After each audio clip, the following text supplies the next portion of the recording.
Come to Helmuth Ford, home of the lifetime powertrain warranty. Hi, this is Stacy from Shuttler Insurance Services. Come see me on the east side of the square in Sigourney for all your insurance needs.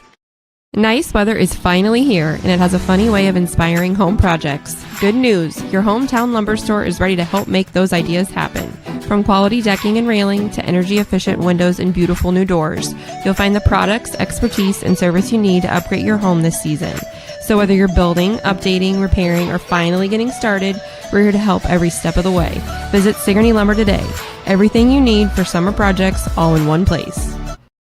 Fire up the grill and enter the Expo Cook-Off, happening Saturday, July 11th at the Keokuk County Expo Grounds in Sigourney. Teams of up to 4 will compete using provided pork loin, pork ribs, and chicken hindquarters, with winners crowned in each meat category and an overall champion selected. The entry deadline is July 3rd, so don't wait. Start time is at 7 a.m. Judging starts at 3:30 p.m. Results are announced at 5 p.m. and a meal follows at 5:30. Get signed up today for the Keokuk County Expo Cook-Off on Saturday, July 11th.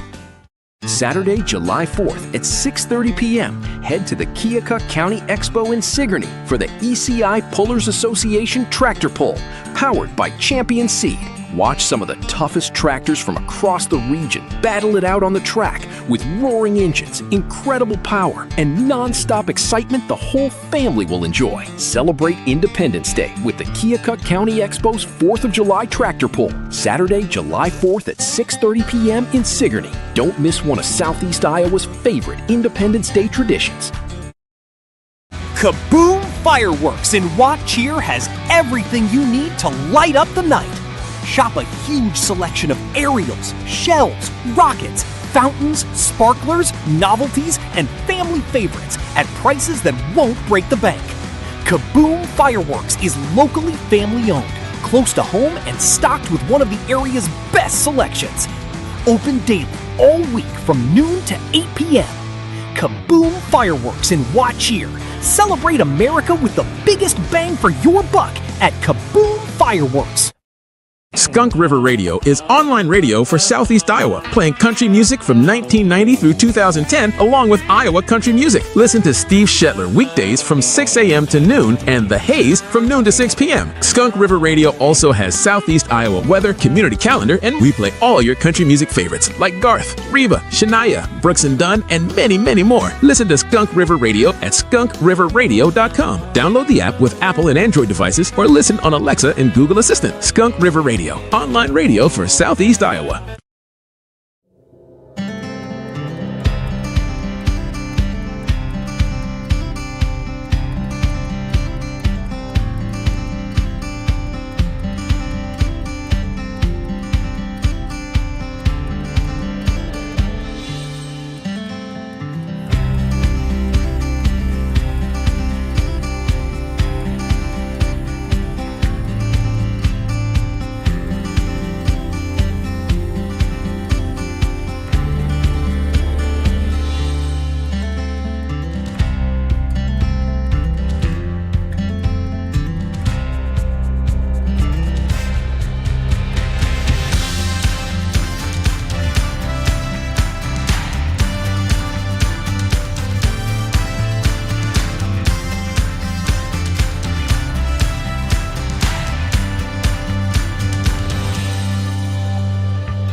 July 1st, 2026. And have roll call, please. Ham. Here. Schmeler. Present. Goldman. Here. Conrad. Present. Schultz. Present. Merlo. Present. Next is an approval or amendment of tentative agenda. I move to approve the tentative agenda. Second. Ham. Yes. Schmeler. Yes. Goldman. Yes. Conrad. Yes. Schultz. Yes. Merlo. Yes. Next is the consent agenda. All items under the consent agenda will be enacted by one motion. There will be no separate discussion of these items unless a request is made prior to voting. I wanted to ask about the True Green services that we have in our plans. It's hard to keep track of all that. It's all the spraying that they do, the weed spray at the soccer complex, the park, and the ball field. So this is all having to do with that. Yep. Yep. Any other questions? No, I'm okay with the claims. I don't want to push that. I move to accept the consent agenda. Second? Hannah, Yes. Schmiller, Yes. Goldman, Yes. Conrad, Yes. Schultz, Yes. McLaughlin. Yes. Nothing under public hearing. Number 4, additional city business, discussion and possible approval of resolution 2026-07-22 regarding plat within 2 miles of city limits for Hemphill.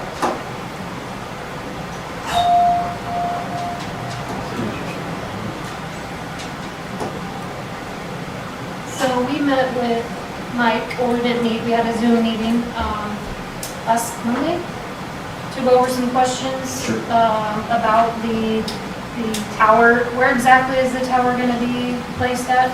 It's off of 220th Avenue. The property is owned by Ron, Don, and Nancy Snakenberg, if you're familiar with that. I could give you the parcel ID if you want that. There's no property address. Okay. Expo Corner. What'd you say? The Expo Corner. Okay, where Linda curved Yes. that correct. property. Right in there. Yep. And so the tower, go ahead. So that's the parcel that the tower is being proposed on. We, to just kind of give you a little bit of background, let me start over. My name is Mike Heising. I'm a project manager. I work for a company called GSS. We're located out of the Urbandale, Iowa area. And our client is Hemphill Towers. They're based out of Tulsa, Oklahoma. They hire us to do site acquisition, environmental due diligence, and construction management for tower projects that they have across the country. This one obviously here is located in Keokuk County.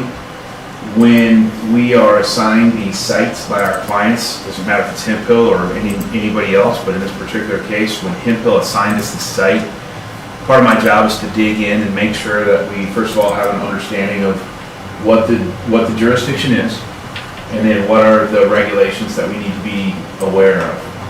And so that's what I did going back all the way to January. I spoke with the county, and they indicated that the county has no zoning or permitting for telecommunication tower structures. So for us, it's like, hey, we're good to go, right? And there was no mention. This is not me trying to throw the county under the bus. I'm just explaining the situation. So we moved forward, ordered services, survey, construction drawings, met with the property owner, negotiated an agreement. We're full speed ahead. And I don't know, I think, go back just a few weeks ago, and I had reached out to the county. I said, hey, we've got all this finalized. We're moving full speed ahead. Would the county please assign us a new address and sign off on our access permit, driveway permit for this location? And I believe it was the gentleman who signed off on the driveway permit said, hey, you should probably check with the city of Sigourney, make sure that they don't have anything to say about this. And of course, I'm on the verge of having a heart attack because we're 6 months into this project. And so they said, probably not a big deal, but just please reach out and just have a discussion, see what they need from you. So we did look through the resolution. We looked at the associated Iowa State Code that the resolution references. It doesn't seem applicable to the project that we're proposing, as there's no subdivision there's no plat work. It's just a cell phone tower. But Hemphill is acquiring a portion, and so it has to be separated off And that's the plat work of it? No, that's not the case. What they're doing, what they have entered into is a financial agreement with the property owners. It's called an easement purchase. They're not purchasing any land, they're simply purchasing an easement on the land. And so the land stays whole and it stays owned by the Snakenberg family. They're simply calling out a specific location that they're, moving forward with this particular project. So that the tower can be set up there?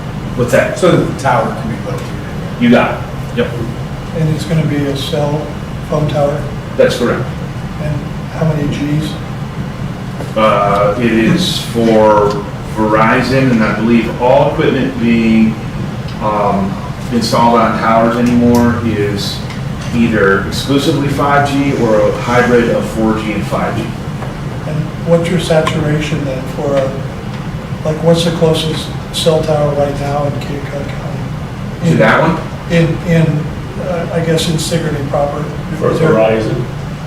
In the city of Sigourney? Yeah. I truly don't know. That wasn't on our radar. I guess I just wonder how many cell phone towers we need to be up and running. But for the purpose of why we usually look at this and approve it within that area, it's just see if it conflicts with anything we have planned. Yeah. But that's this time. Well, I had Verizon, and it'd be a big improvement. Because It's a Verizon tower. I'm a pretty weak spot where I have my cell service.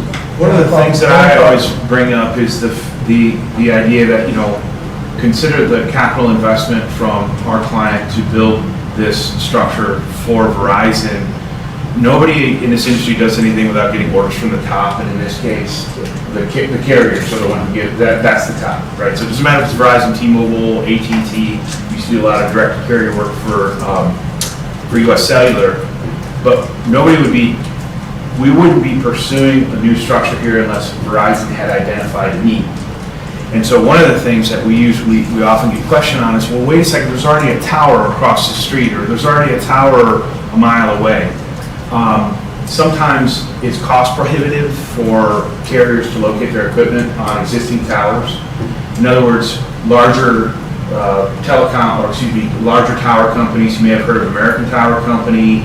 There's Crown Castle and SBA. And notice the big three. Their inventory of towers nationally is in the tens of thousands. And historically, what they've done is they've had a monopoly on basically the rates that they'll charge carriers. And so, believe it or not, if you look over a 10-year period, it's actually cheaper for Verizon to work with one of these build-to-suit tower companies like our client to build a brand new structure as opposed to hopping on a tower that's going to start charging them, say, $4,000 a month. And then if you add an escalation to that in a relatively short period of time, it's just a bad business model. In fact, we did a whole huge program in Minnesota last year for another client. They were a build-to-suit tower company.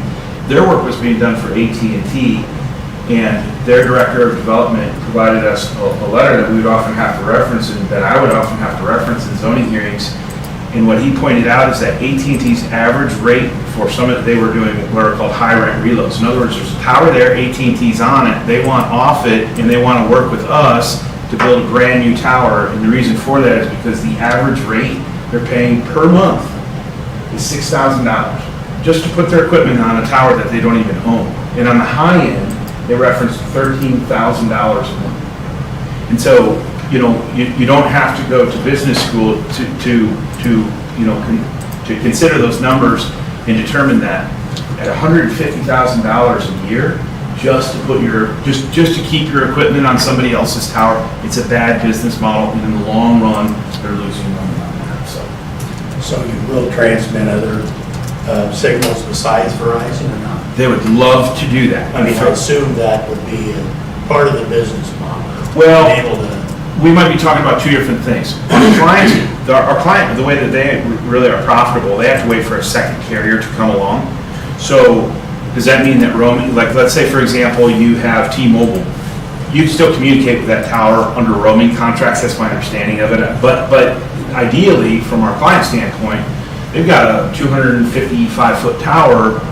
Verizon's going to go somewhere near the top of their equipment, and if they can put a bug in the ear of folks at AT&T and T-Mobile and get them to locate their equipment, you know, a new set of antenna arrays, now you're providing more coverage, more capacity, more options to the area, and our client obviously charges them a lease rate to locate their equipment on. Well, I thought the plan indicated something about the possibility of...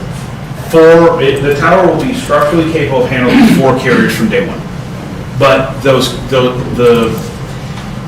our client can't bark up the tree at T-Mobile, so to speak, until there's a structure there, right? So once the tower's built, a lot of times you'll even see on, what is it called, LinkedIn, they're always, it's kind of like, you know, wink, wink, nudge, nudge. Hey, we just built this brand new tower here. And of course, they have, you know, contacts at all those telecom companies. So some of this is probably more information, some of the council, like the clerk, Oh, no, I just had one question. Sure. More because, you know, it would be only now that it could be asked. This tower will not interfere with any other signals surrounding it in any fashion. That is that is a standard concern for the industry, to the point that it's understood and often called out in the contracts. It's called, what you're referring to is called interference. It's actually, you know, it seems like it's quite the beast setting out there when it's done. So, you know, I mean, we have even things like our emergency sirens and all these kind of things. We shouldn't expect there to be any interference from the tower. absolutely not. Now, but I got to be careful how I say that, because sometimes there is interference, and that is, it is on basically the standard operating procedure is last person on the block, it's their problem to fix. In other words, if there's all this equipment that's up there and all these frequencies that are doing something for emergency services and already providing, you know, whatever, whether it be internet or cell phone coverage, if somebody else comes along, installs their equipment, in this case we'll say Verizon installs their equipment, and there's any interference whatsoever, it's going to be recognized right away by people who are a lot smarter than I am, and they're going to remedy it almost instantly. Now, fast forward to... There is recourse for that, then. Oh, 100%. Well, the recourse would be that they just fix it, right? So, yeah.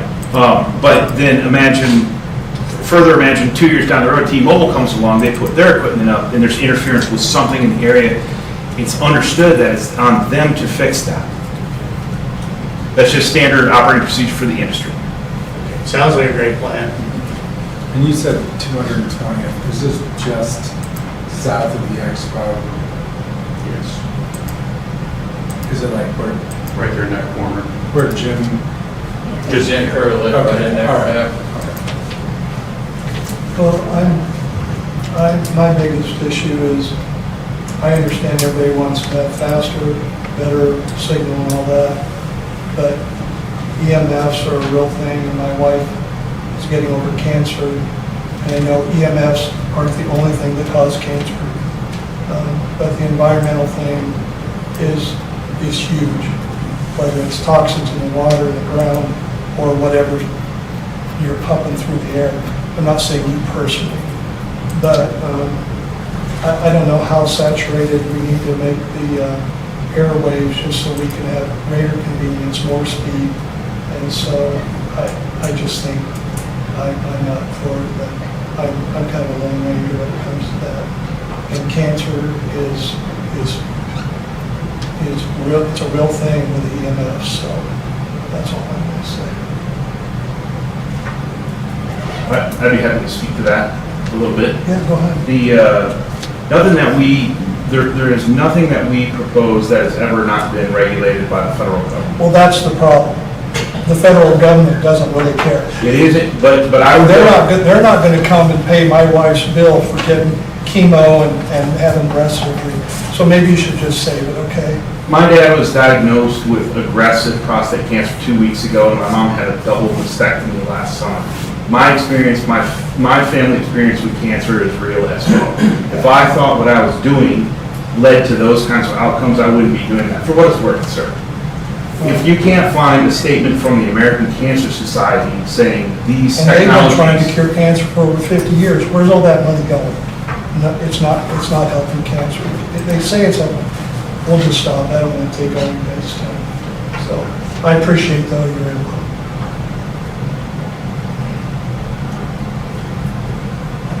Any more discussion on this?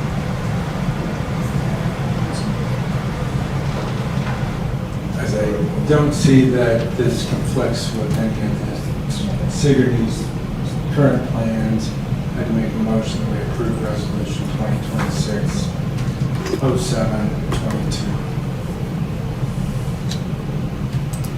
Do we have a second? Second. Hannah, Yes. Trailer, No.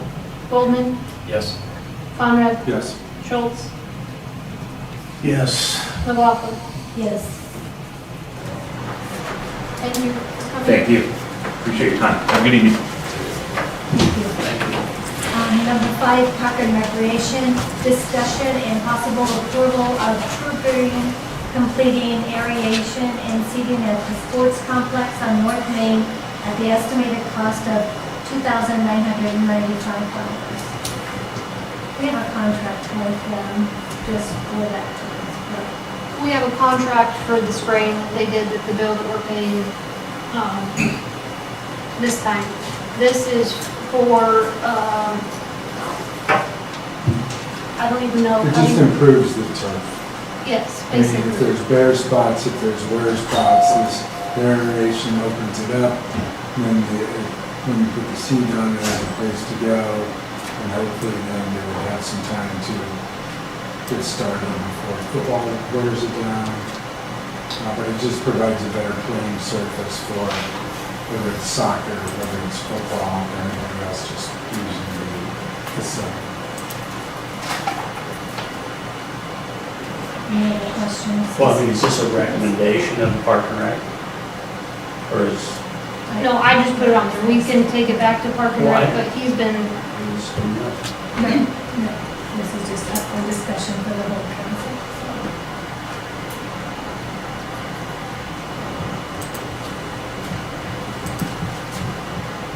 But it is True Green's recommendation to go ahead and do this in order to enhance this one. correct. Is there a completion date on there? For when it was, I can ask him. I don't know when he would do it.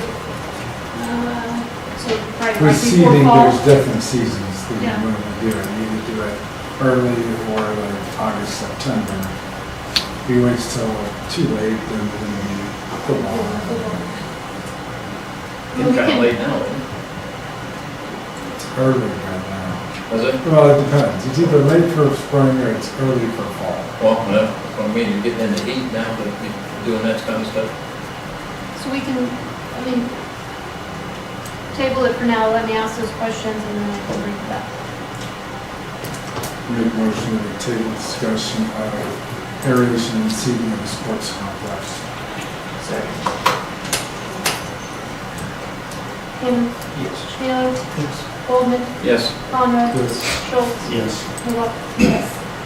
Nothing under street and sanitation, water and wastewater, we need to set a water committee meeting. How soon are we wanting that? In the next 2 weeks? Yes, within the next 2 weeks. And that's Dave, Jesse, and Peggy.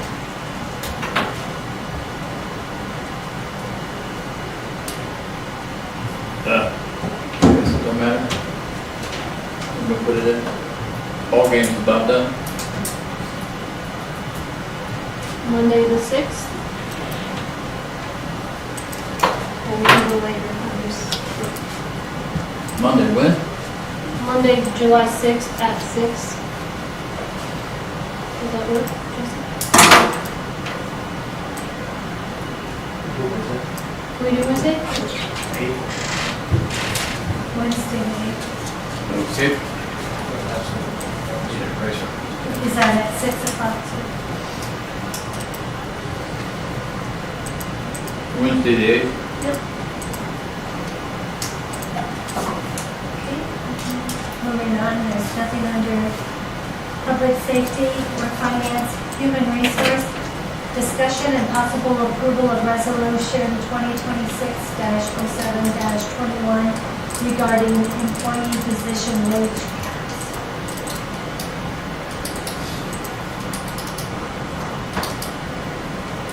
So we had a HR meeting last week sometime.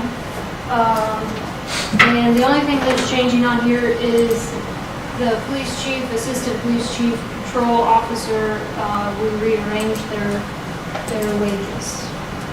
So basically, the wage that we had a 75, it was basically a $75,000 cap for the police chief.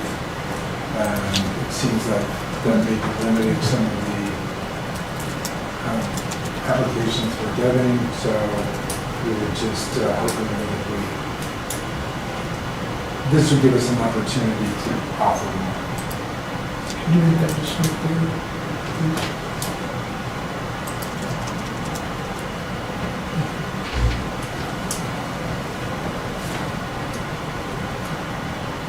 So this way, if they look, they can see that that would be the range for those positions.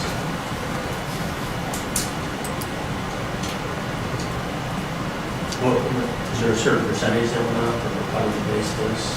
We would check it. So if you look at 48 ticket times 2,000, basically that makes the top range 100. It wasn't raising it 4% or 10%. It was raising the top. So it probably from about what 78 to 75 to 75 to 100. 1,646. Got right over that.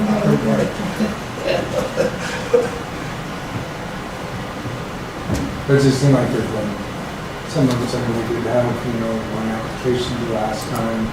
When it's gone through before, it seems like we've had applicants and they asked for more, wanted more, or if we offered them a position, they said no because they took something higher.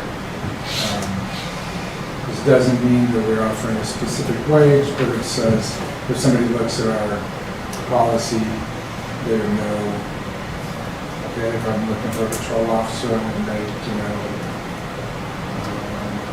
apparently the cap for patrol officer would be 75 grand, so 26 must be around 55,000. Yeah. Now that we just adopted this resolution a month ago, or revamped it with the standard cost of living, it just seemed like we needed to do that because it allows us to offer more. It's been part of the problem all along. And as far as like Tony had asked me if this would fit in the budget, considering we don't have any officers at this time, it does. Considering the likelihood that by July 1st of next year we would have 3 officers, that would be the only case where, our budget would not allow for these wages. This would allow us, I'm pretty sure that if the police chief, and if we even hired a second one and gave him the assistant police chief, that Jeff would bump him up that high. But we would have money in the budget for those. The third one would be iffy, but then you're also talking about we budgeted so much for the full year. We don't have a police chief until we get a police chief, we're not going to have a second one. This makes us a lot more competitive to get somebody. I hope so.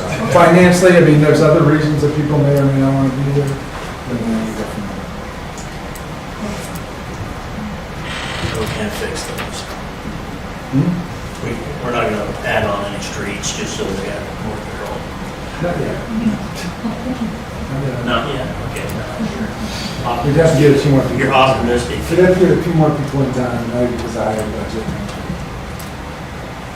Any other questions, discussion on that? I'd make a motion to approve resolution 2026-07-21. Second. Hannah, Yes. Schmeiler, Yes. Goldman, Yes. Conrad, Yes. Schultz, Yes. Maroff. Yes. Under City Clerk, A, discussion and possible approval of getting quotes from IPAIT for investment. I don't remember the gentleman's name. He called me Monday, I think, and he just wants to know. I told him that I was going to talk to you guys to see if we're even interested in iPay and what they have to offer. And if you guys do, then I'll send them some information to give us some feedback on if our interest rates for our current CD investments are good, or if maybe we should do some changes. Currently, the only investments we have are CDs or we're placing at the local banks, which used to be local. Now they're more regional. Both of them have recently gotten new names. Yep, Midwest one will change August sometime. It's Hannah's, I think. Yeah. It was in the mail today. As far as I'm, it's like, if we ask them for quotes, that doesn't mean we're giving them anything or No. whatever, but we could find out that we're Getting, yeah. 2% off, on what do we last, 3 to 4%, depending on how long. So does the county invest? That, they sent him over here to me after he met with Because them. I saw this a couple of years ago. Thought we would bad take a look at it because, last time rates, dipped down, it was only around 3 or something like that. They were offering more. And it is true.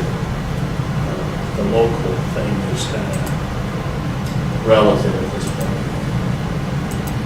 I would be thinking. Because it would just give us more information. I don't see how information. It's gonna hurt.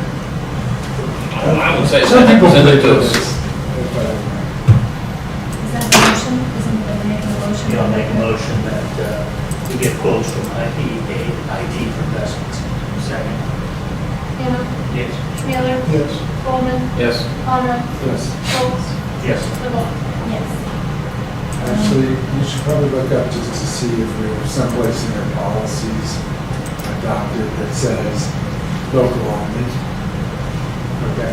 Because we're not prohibited from doing quotes, but it may prohibit us from doing investments unless we change our policy. So we should check that. And who do we have locally? I gotta say, right no local area. Define their local entity. They have locations here. I can go there and sign my papers and Yeah. Due diligence. Okay, moving on, B, under 11, City Clerk, discussion and possible approval of completing a balance adjustment for Colton Lanther due to an overcharge on water account. Ashley, So, 2 weeks, I think before I left for my classes, this gentleman called. He owns 109 South Jefferson. It used to be the old hair salon. And he is renovating the upstairs apartment, and he has no water going up there. It's shut off at the bathroom. And he just noticed this. He's been paying the bill, hasn't said anything. Well, he finally decided to look at his bill, apparently, and we've been overcharging him all the water charges. He would like it if we, it's 540.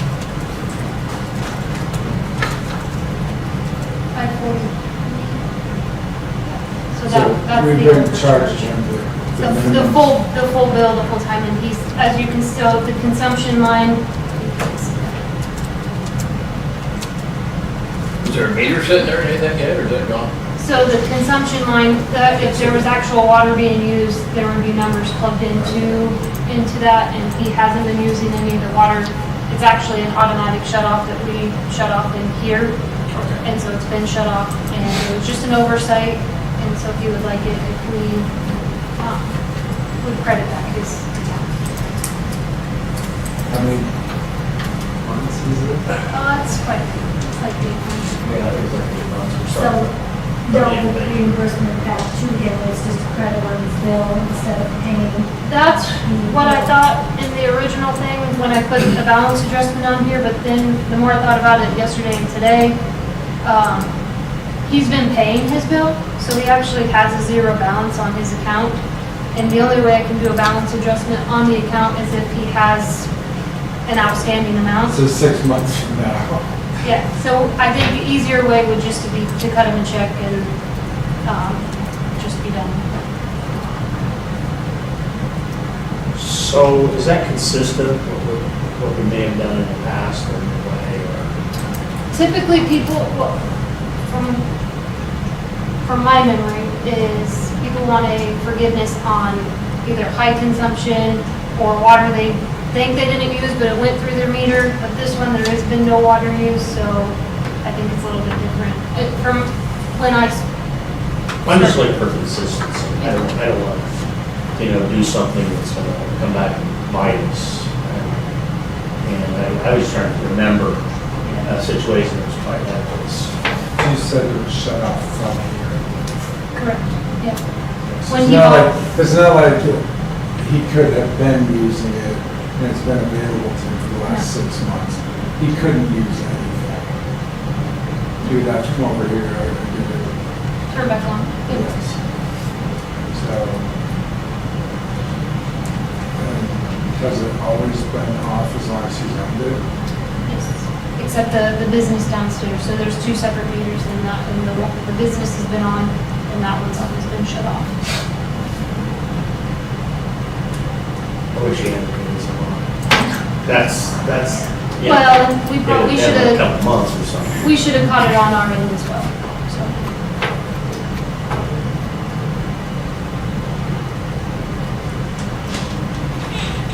The water committee hasn't discussed this. No. No. Does the water committee want to discuss it and make a recommendation? I'd say give the man his money back. He's gonna be a customer when he gets things ever back together again, ain't he? We would only hope. Well, he ain't gonna do well out there. So, did you just make a motion? Yes.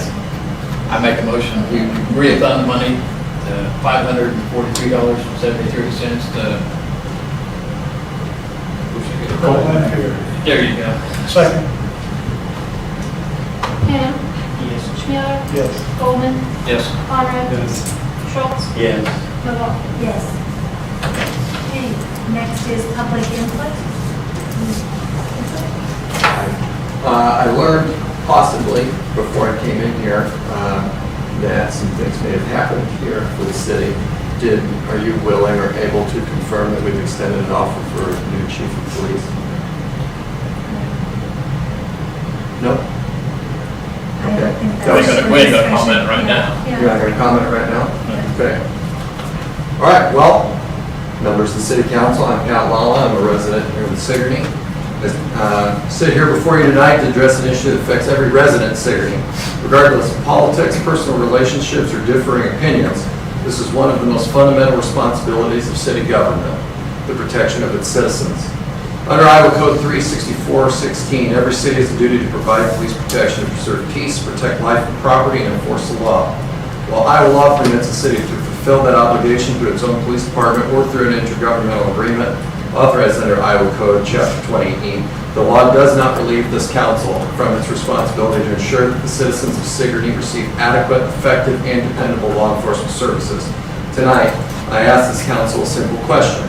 How many qualified applicants must be turned away before restoring professional law enforcement becomes a priority? Once again, another qualified police chief applicant has been rejected. Meanwhile, our community continues without its own police department, without dedicated officers whose sole responsibility is protecting Sigourney, and without the level of accountability and responsiveness our residents deserve. Every delay sends the same message, that public safety can wait, and it simply cannot.